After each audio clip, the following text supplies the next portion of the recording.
characterize nanoparticles and their interactions. This is actually a really cool technique that we are in the process of getting patented, so we hope by telling everyone about it that other people will use this technique and be able to further their research. Okay. So first, I just wanted to briefly introduce other techniques that are currently used within nanomaterial characterization. You guys are all really familiar with electron microscopy, DLS, zeta potential. Some people talked about XPS, FTIR, NMR. And then you get more into like optical spectroscopy such as absorbance, fluorescence, and circular dichroism. All of these give you a particular piece of information when you're characterizing your nanomaterials, such as TEM and SEM, or more about visualizing the particles, looking at their morphology and their uniformity, where DLS and nanosite can better tell you the hydrodynamic radius and the polydispersity of your nanoparticle sample. And further, like zeta potential tells you the potential charge surface at the nanomaterial surface, and XPS can tell you the molecular composition. But the interesting thing about all of these is there's not a quick way to take your nanomaterial, conjugate whatever you want to load at the surface, and be able to identify its presence. So here we really think that 2D FDS has a lot to offer because of its on-particle characterization. So I briefly want to address how fluorescence really works. So the electron normally exists in a ground state within a material, and upon the absorption of light at the right wavelength, it excites and moves to the excited state. There, it normally has a small loss of energy due to vibration and such, and which then it emits a photon and fluoresces, and that's where you get the emission of light.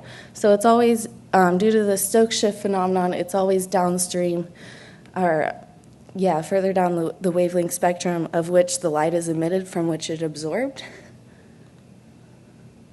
And so then I'll kind of talk about our experimental methods. We use this instrument from the company Molecular Devices. It's a SpectraMax plate reader.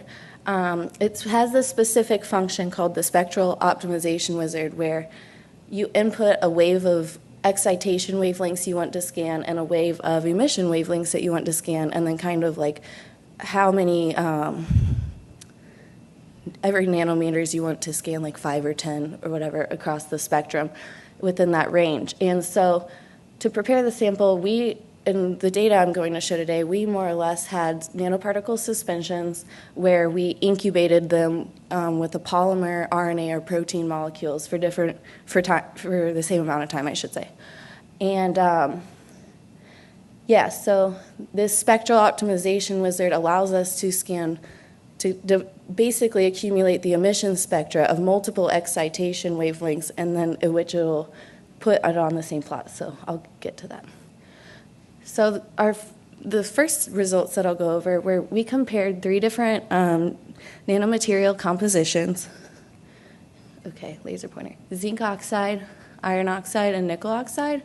And then in this corner plot, we just plotted the same axes and showed that they give 3 distinct little spots. So zinc oxide then fluoresces within this blue area. The black is not absorbing light, and then at this red dot is where it's going to actually emit. And so it's identifying the optimal excitation and emission wavelengths of which you would want to further analyze the spectroscopy.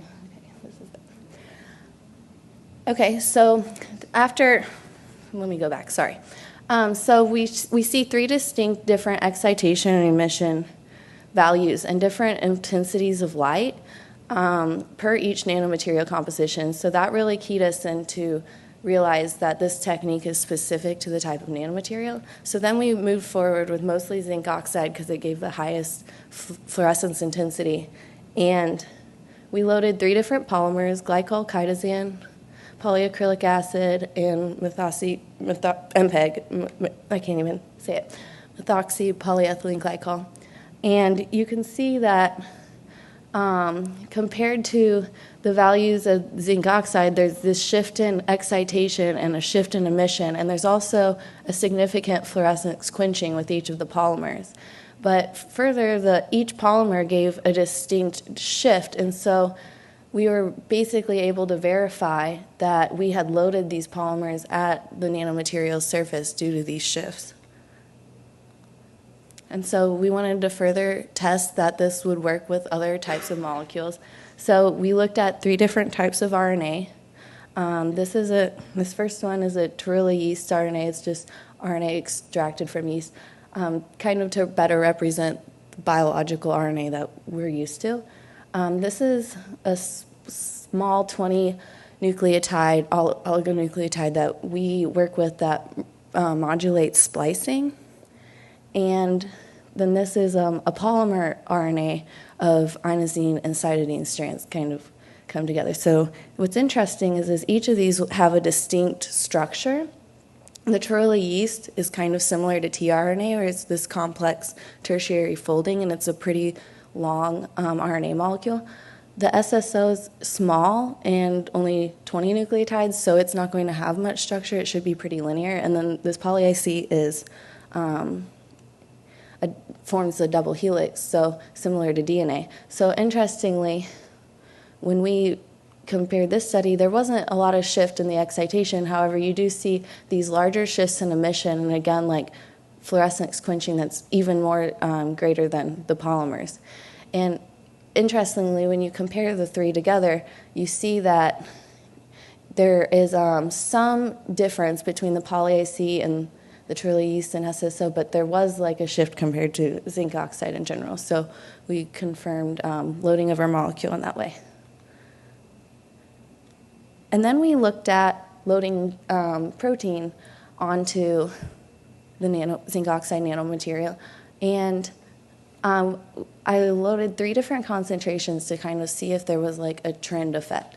And so we got 50 micrograms, 37.5, 25 micrograms per milliliter of this protein called RAS binding domain. It's essentially 149 amino acid sequence of the CRAF protein that we're interested in cancer.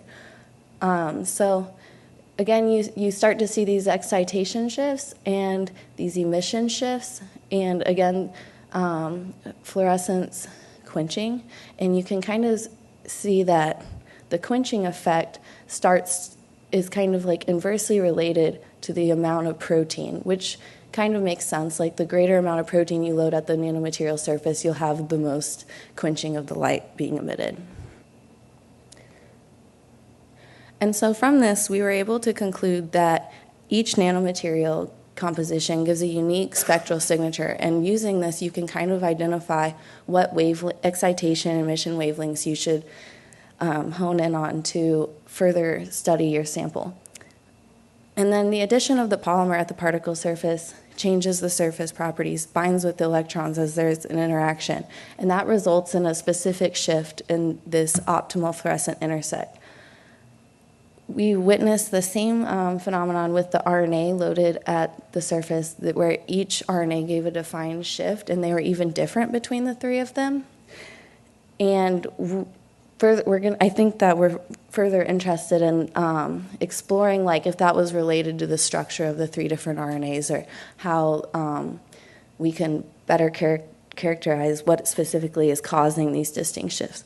And lastly, looking at the RBD protein at different concentrations on the zinc oxide nanoparticle showed that the excitation wavelength, the excitation given blue shifts and the emission red shifts, so it's kind of like broadening the gap between the excitation and emission wavelengths, which to me suggests that as the electrons interact with the protein, it is affecting the way the band gap operates.